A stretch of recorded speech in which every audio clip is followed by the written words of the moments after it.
Live 001. Yes, ma'am. Ayun na po. Hello. Um, Hi guys. Um, Sorry for a bit of a delay, and happy Easter to everyone. So we will be talking about pardon me if I would change my screen in once in a while, because I have to see the presentation on this iPad, because the other laptop is not working with me. So anyway, so we will be talking about metacognition. Have you heard of that word before? Whether you are a teacher, whatever you are doing, kasi this live feed is not just for teachers but basically catering teachers, and we would like to make your quarantine days more meaningful, and well, at least you've learned something during your stay at home period. um, Metacognition. Okay, let me start. I was told as well that there may be some questions that you might want to ask. Feel free to ask, and I just don't know how it will work. And if I disappear, I'm sure I'll come back uh, within the given period of time. Anyway, so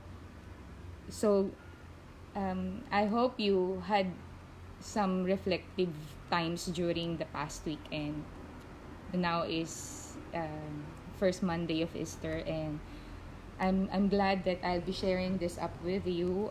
It's all about metacognition. We will just explore.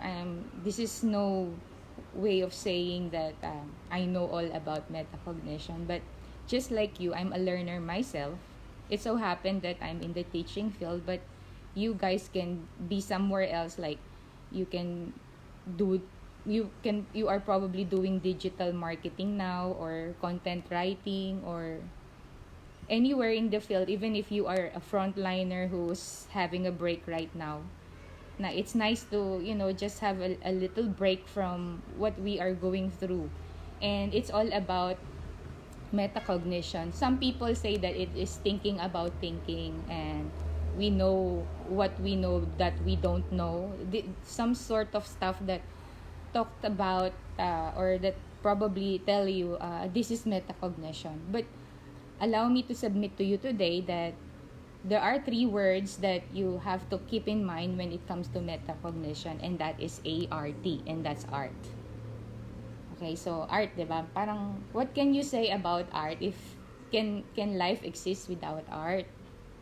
So if you wake up in the morning and then you open your window, 'di ba? It's all creation. Parang the moment you open your eyes, you see some works of art, like the house where you are in, etc. Now same thing is true when you do reading. Now, for those who have the luxury of time reading the papers every morning, all right, you are probably faced with a lot of current events. For those who are um, lovers of reading, you probably continue the page that you stopped yesterday. It could be a piece of literature, like novel or an essay written by a prominent, etc. So reading is an essential part um, in our life. It's so, in short, it's not only for academics or for education, but it's about life. It's about us. Now, how well do we read? That's another. How well we have trained our kids to read? That's another. And if we know that we have already read, but if we if we ask ourselves, what have we understood with what we read, and what are we going to do with what we read, it's another question. So allow me to share some points today, and that's art. Do you hear me? Okay.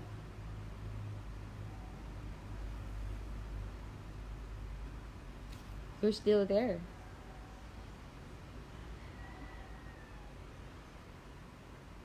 So, what's ART? Acquire stands, A stands for acquire. So each time you read, we acquire. We get to learn something. It could be a concept. It could be an idea. It could be something that's declared or so-called declarative knowledge. Declarative knowledge stands for, these are the definitions, okay, things that will help you understand right away. For example, acronyms, etc. So, COVID-19, that's declarative knowledge. Means to say you can read it anywhere. And the moment you open your SOC media or social media post, you can get to access and read about what's COVID-19 and what happened before that, okay, etc. So we have such a thing as declarative knowledge. And when we read novels, when we read current events, when we analyze something, we need to spot really what are this declarative knowledge all about. So what ideas fall under that category, wherein we can say that, oh, that's what's all about, right? So our first understanding, if you still remember when you were in grade school, your teacher started showing you some stuff, some objects that will help you remember what those are, and then they give a word on it, and then you read it. So everything that you see around you, okay, as long as you can name it, falls under that. So declarative. Next, another kind of knowledge that probably you get across with when you are reading is the so-called procedural knowledge. What's procedural knowledge? It's all about the how-tos. For example, now, a lot of us are stuck at home, and then we would like to bake scones, we would like to bake we would like to cook a new recipe that you can say, this is my recipe.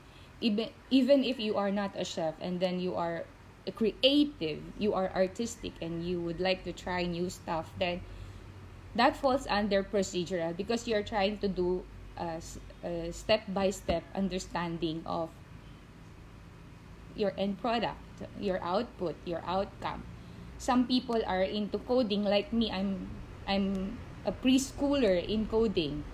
But I understand that if I don't really read well, like using my declarative understanding of some concepts, some facts, some ideas, then I might not be able to really understand how coding works. For example, you can come up with, the assignment is for you to come up with a square. How will you show a square on a screen? And then you have to give the computer a command. So how will you do it? So it's procedural. So you will instruct the computer so that it can produce the square. So that's coding. But how many of you are into it right now? Okay? So what we're saying is, we have the declarative knowledge, we have the procedural, declarative, procedural, and metacognition most likely worked on the other kind of knowledge, which is conceptual knowledge. What is conceptual knowledge? Conceptual knowledge has something to do with, of course, you build a concept. By the way, what's art? You were saying, di ba sabi mo, we will be talking about art. Okay, so ano yung A is for acquire. Yung R is for retain. Di ba? After you acquire certain knowledge, you have to retain it.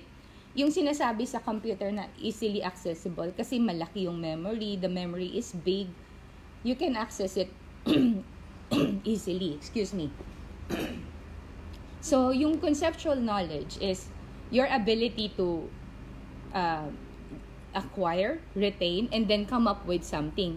Ito yung tinatawag nila, kasi this is because naka-acquire ka na-retain na yan sa'yo, and then you not meditate, but think about it further. Pwede ring meditate kasi when you meditate, you learn something about your soul, about your spirit. Diba last week when we had the Holy Week, we had this time of, really getting into talks with our Creator, and we would like to hear and listen to His message, what's up for us, especially with this pandemic. Yung conceptual knowledge, that's where we will try to transfer into new learning whatever we have retained, whatever we have acquired and retained. So, if you go back to our original position, that for us to easily understand metacognition, it's ART. So, it's all about acquire, retain, and transfer. So, lahat ng binabasa natin, everything that we read about, okay, it could be your fascination on novels, it could be your poems, kung nagbabasa pa tayo ng poems, it could be current events. Like me, I don't really read much of literature like the books that you see at my back. But I read them for reference use, for something that I'm thinking of, for the concepts that I have in mind.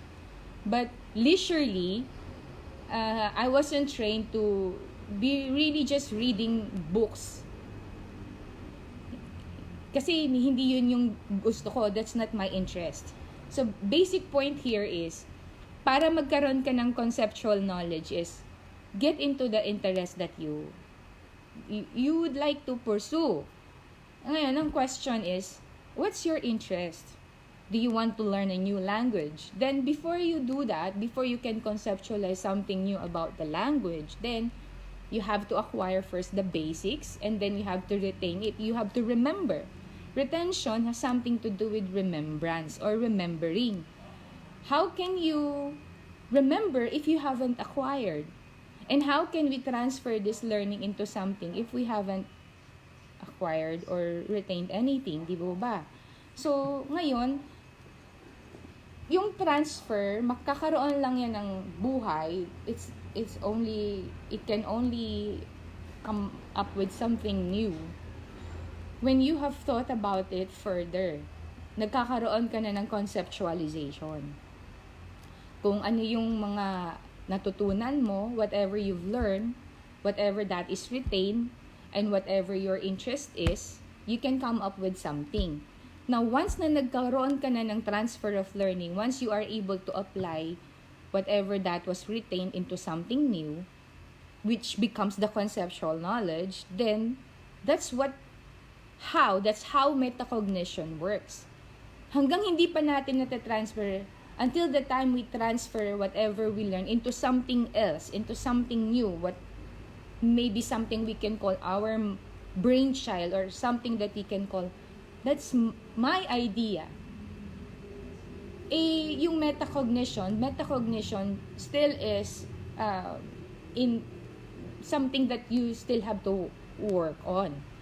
What I'm saying is, kung ikaw as a leader, as a person, as a human being, is not aware of the need that you need to acquire something, or that you have to remember it, mukhang hindi maitatransfer yan into something else. I feel like, it seems like that it will not be able to bring about something new, or something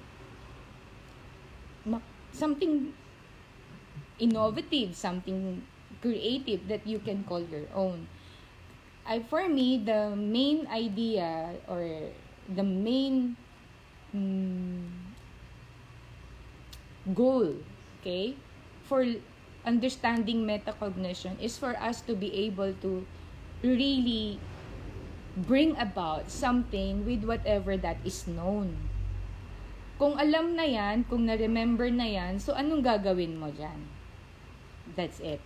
Ngayon, meron ako kasing reading material. There is a reading article that I prepared about the pandemic. It was published by South China Morning Post. If you are online, you can access that South China Morning Post on February 20, 2020. So, bagong-bago siya. Just a month and a half ago. If you can access that in online, please do so. This is a short read. It's all about asking, is there a cure for, had there been vaccine or cure for SARS in 2003? Kasi yung first outbreak ng coronavirus was only an epidemic. It was just focused on one particular region. Parang I believe that was only in Asia. That was in 2003. It scares the whole Asian community, Asian region. If you remember, that's not long ago. That's just 17 years ago. And I had this idea in mind. Nagtanong ako sa sarili ko, if it happened in 2003, what did the specialists, the scientists, the epidemiologists, all the people who have acquired knowledge of it and who have retained knowledge that there's such thing as coronavirus, what did they do in order to transfer that particular knowledge, that retained knowledge into something else? So, di ba dapat kung alam mo na yung genome sequences, if you are an epidemiologist or if you are a country health expert leader ka, health expert leader, what would you have to do to, study? Even if people don't care about it. Kasi interest mo yan eh. I suppose that a lot of people are very interested with epidemiology, yung mga virus, yung mga viral infections. Kasi marami nagsasabi pag virus, it can't be healed, diba? It can only be addressed by using a vaccine. Pero, itong article na to, maybe later ipopost ko na lang yung mga slides na ginamit ko so that if you are interested, you can go back and take a look at it for your personal declarative knowledge and retention. So, nangyari yan yung 2003. That's 17 years ago, according to this South China Morning Post's article, which was published in February 2020. Ngayon, pwede bang alis muna ako sandali? Titignan ko lang para ma-access ko dito. Anyway, kahit hindi na. Ang sinasabi lang doon sa article na yon is that, what the article is saying is that in 2003, there was SARS. That was 17 years ago. And in 2013, there was MERS. Okay? That's the Middle East Respiratory Syndrome. So, parehas yan syndrome. 7 years ago yung isa, 17 years ago, and the other one is 7 years ago. So, in short, for the past 17 years, wala bang nangyari if the genome sequences had already been studied? In fact, yung sabi din doon sa article, yung foundation that was backed up and supported by Melinda and Bill Gates Foundation, they're saying na nag-devote sila ng pera for, this mga viral. Ang daming countries na But since that time then, parang there was no emphasis on, really coming up with a vaccine. Ang question is, yung retained knowledge and whatever knowledge that has been declared or retained, there was no transfer. So, yung metacognition level, now, parang seems to be in absence. So, what I'm saying is, kung 17 years ago, there was that attack, or kind of attack among people.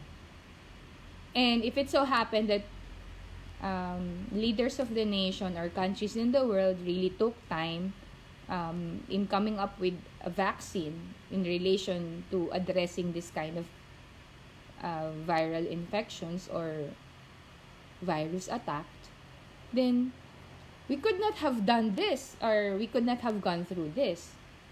Kasi at least kahit paano, mayroong vaccine na na-develop. Now, what happened according to that article? It was shelved. In fact, even in Beijing in 2003, after that SARS happened, China specifically allotted funds for developing vaccine. In fact, they are ready to do it on humans, first trial on humans. That was right after SARS. Kaso nawala na yung SARS. Naglaho, parang comes out just like a bubble in the air that disappears. Na-shelf, the particular human testing trial was shelved. In short, hindi natuloy. Little did we know that another outbreak like this, which is now pandemic, the whole world. So, yung declarative or declared knowledge, which is the genome sequences of the coronavirus, was released as early as January 2020 to the world to hasten the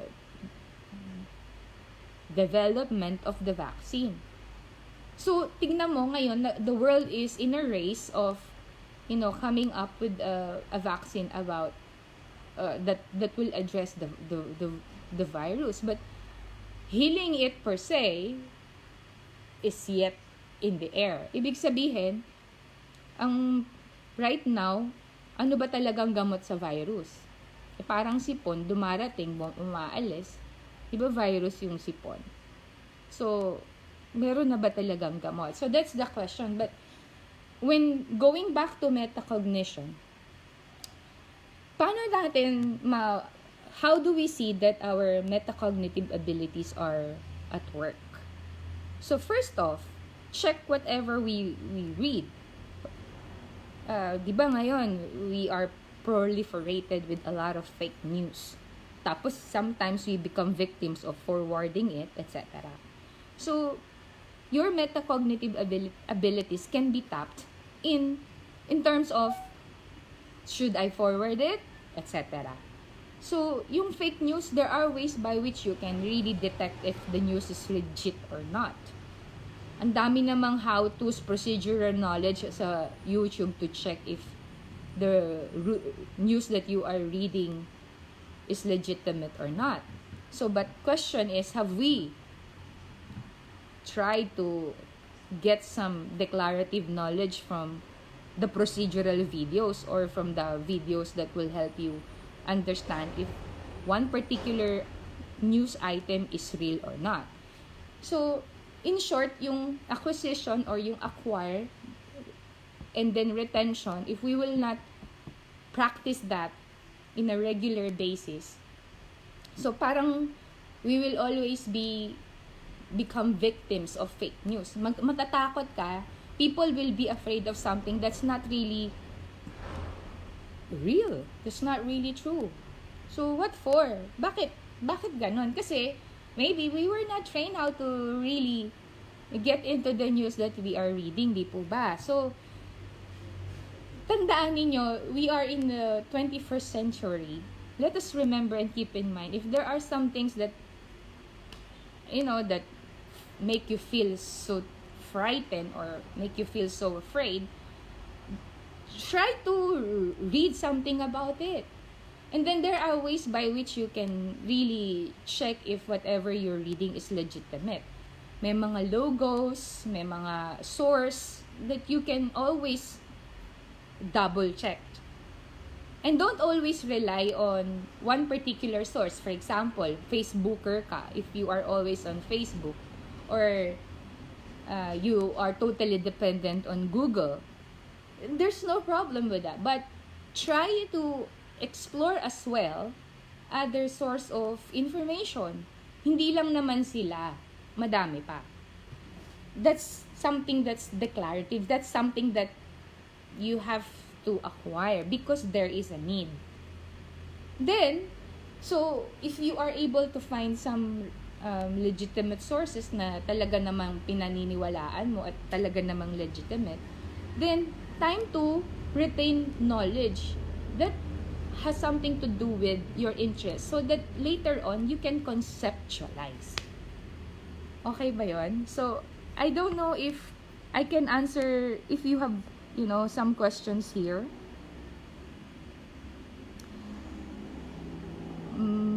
Salamat naman po kay Ma'am Sint Bautista. Very informative. Thank you. Siguro ang iiwan ko lang before, the session ends, kung wala namang kayong masyadong tanong, is paano natin to i-apply in our own sphere of influence? Kung if you are a teacher, how are you gonna apply this to your let's say grade 4 students? Kasi yung example na binigay ko parang pang adult. Actually, pwede mo yung gamitin yung sa grade 4, yung South China Morning Post article. You can apply that to your grade schoolers. The only thing that you have to keep in mind is the level of approach. So they can read that, and then maaring the article for grade 4 students may not be short. It may be long. But you know what, guys? It's about time to highlight the kids. Kasi kaya na nila yan magbasa. Ngayon, the kind of questions lang na tatanungin natin will matter. And I really do believe that you have to align it with the subject you are teaching. Sa mga teachers na may mga super geniuses sa klase, how will you make use of this pandemic experience in tapping their geniuses? These are things that we can think about when everything goes back to normal. Hindi naman kasi tayo epidemiologists, we are not scientists, we are not in that field, but it's worth a thought and it's worth a task to come up with the young generation, to ask the young generation what their thoughts are na related sa subject mo. For example, nagtuturo ka ng math. How will the pandemic experience be related in math? Tingnan mo yung mga panic buyers. You can come up with your own problems that your kids can solve. That is metacognition at work. Whatever that has been retained is transferred into something. Kung hindi nag-panic buying ng mga tao, may problema ba? Magkakaproblema ba sa supplies? No, but we were not calm. We were not relaxed. I mean, so these are things that we can talk about among ourselves, teachers, or you can talk with yourself while waiting for the normalization of everything, not just in the Philippines, in the whole wide world. The complainers, the whiners that we get to read every now and then in our Facebook posts, how will that make sense to our high school students, junior high school and senior high school? If you are a science teacher, if you are a social studies teacher, or an ethics teacher, or a philosophy teacher, you can do a lot of stuff in creating something new out of these things that are happening in our world right now. So, pwede namang hindi puro yung update sa COVID na ito na yung namatay. Kasi pansinin nyo, di ba, puro ganun lang yung nababalita. So, what's happening? We should focus on something else. So, ngayon, yung China, Australia, America, sa Australia, yung University of Queensland, sa China, Beijing, of course, yun yung seat of power. Sa Amerika, sa UK, they're all in a race. So, sino unang makakapag-create ng vaccine? But then again, facts will say that it's not gonna happen in a bit or in a snap of a finger.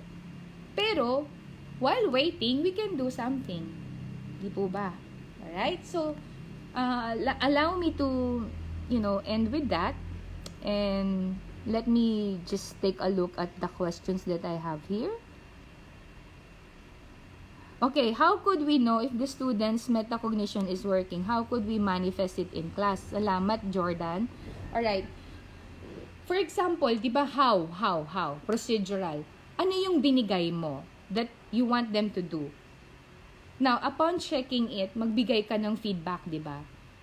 While you were doing the feedbacking, you are already coming up with your own thoughts about their responses.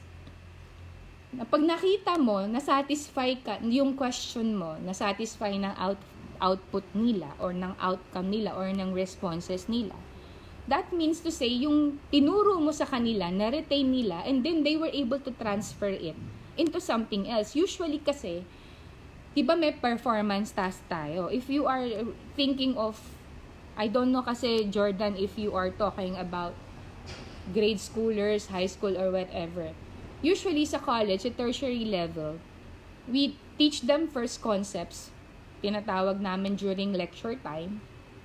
After that, we would like them to create something according to how they understood whatever we have shared with them. For example, I'm teaching art appreciation. So I show them definition of arts. And then after that, I ask them, okay, do you understand? Now, come up with some keywords in all the statements that you've had. And then, take a look and study your keywords in each and every definition. And then, why don't you come up with your own definition of art?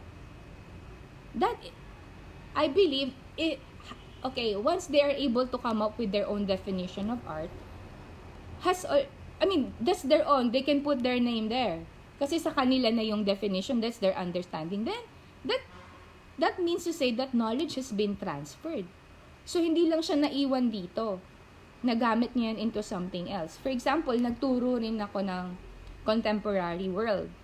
Meron kaming problema. Anong problema ng mundo ngayon? Gutom. What's the problem of the world? There's famine. After COVID, anong magiging problema? Baka recession, di ba? Not just in the Philippines, but all over the world. Like, for example, in the UK, madaming nangyayari. So, lahat mayroong effect. Anong gagawin natin diyan? So, nung nagturo ko ng contemporary world, for example, there was a problem then in agriculture. So, binigay ko yung concepts. And then I challenge my students, come up with something that includes economics, marketing, promotion, etc. Lahat ng aspect na may kinalaman sa rice tarification law. So, the kids that I had then, of course, it's in college, may mga resources sila na ginamit. But then again, yung final produce nila, which is gagawa sila ng re-educating people as to how important agriculture is, and then they line up yung mga importante na gagawin step by step, procedural, di nakakatuwa. So, that alone, is something na parang, wow, okay may nangyari Hindi siya yung traditional na binigay ko yung knowledge, kukunin ko uli, 100 ka, okay, ganon. No, gone are those days, iba na ngayon. So, parang case study, solution-based yung grade na maibibigay mo sa kanya. Sana nasagot ko.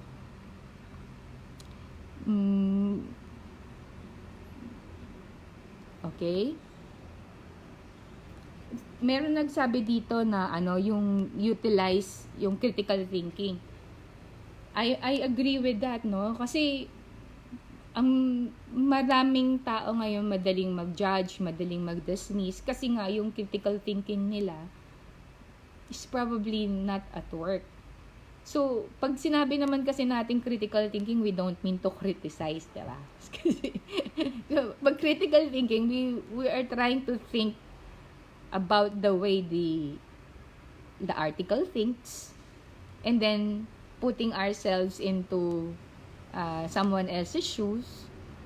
How would we do if we are faced with the same situation? How would we do it? Etc. So, I always believe that critical thinking is not,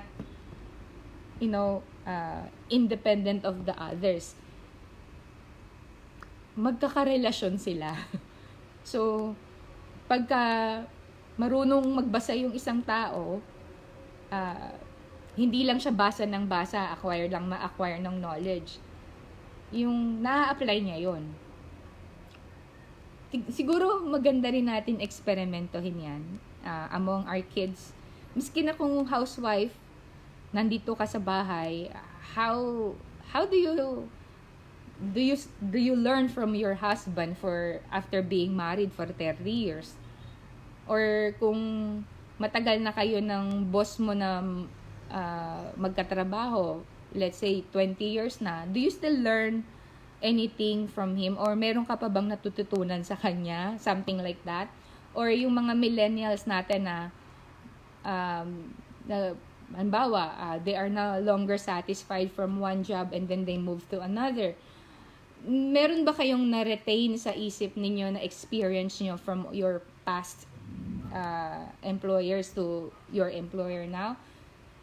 Lahat po yan nagpo-fall under yung how our metacognition really is at work, yung critical understanding natin of a lot of stuff about ourselves. So, ayun lang. So, sana meron akong na-contribute kahit paano. Salamat din sa mga nag-comment. And doon sa mga taga-Bataan, sa Cuenca, salamat po sa inyo. And my friends from other part of the world who are able to access, thanks as well.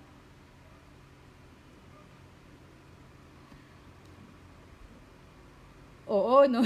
Nakakatuwa. Last lang. Ang cute nito eh. Sabi ni Maurice, in other words, naging ningas kugon. Yung parang simula lang lahat, diba? Parang, anong nangyari? Tapos sabi rin ni Michelle, yung innovation, bringing out something new out of something old. Hindi yan nakikita lahat eh, di ba? Parang, anong ginagawa natin sa classrooms kung teachers tayo? Nakastuck pa rin tayo dun sa traditional way, the way we were taught 10, 15, 20 years ago. Siguro, teachers, I challenge you, no, kung maraming teachers na nakikinig, if I have teachers here, please, consider how, this pandemic experience can help all of you to, examine, re-examine, re-engineer the way we approach, our subject matter. And I think it's high time that we really have to consider metacognition. It's not enough that we retain knowledge. That knowledge has to be, transferred into something new. And with that, nagpapasalamat ako sa... may isang tanong. How do we teach this to our grade schoolers? Ang ganda. Salamat, Charlene. Yun na nga. Anbawa, sabi ko nga, you can use the same. By the way, yung grades 1, 2, and 3, ako kasi, iba kasi yung paniniwala ko. I have a different belief with grades 1, 2, and 3. I'd like to share it with you in another forum na